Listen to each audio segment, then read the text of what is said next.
All right, I keep getting questions about why I don't do more stuff with shotgun.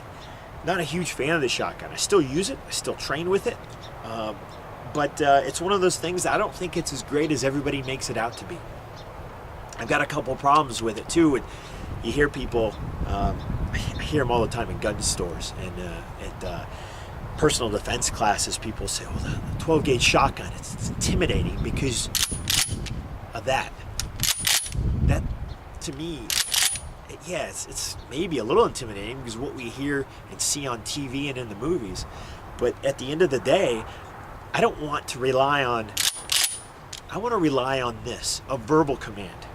If I hear that glass break in my house in the middle of the night, and I go and I grab a shotgun and I load it up, I'm going to do that right away. I'm not going to wait for them to be outside my door so that they can hear it. I want them to hear this. Hey, you're in my house. Get out of my house. I'm in fear for my life. I've called 911, and if you come in here, I'm going to blow you away with my 12 gauge shotgun. I think that means just a little bit more than,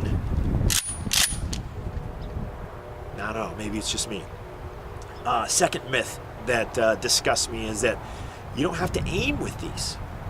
Well, you do have to aim with them. At 12 to 15 feet across the room distances, that shot isn't really spreading that much yet. It's still a pretty tight group depending on the length of the barrel and if you have a choke in there and anything else.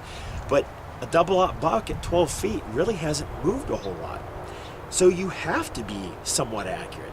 Yeah, you can be, somewhere high center chest and you're going to be fine, but you can't just point in a general direction and assume that you're going to put all those rounds in there. You still got to be accountable for all those BBs and that buckshot that may miss the target.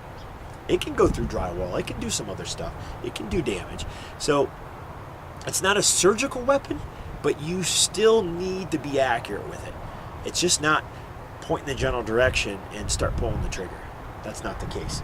So get on the range, train with this weapon system, have the motor program that how to load it, and when you think that there's a threat, don't wait. Rack around, load it up, rack your round, and be ready to go. So then you can give good, solid verbal commands, and they know exactly what your intent is. Be safe. Get on the range.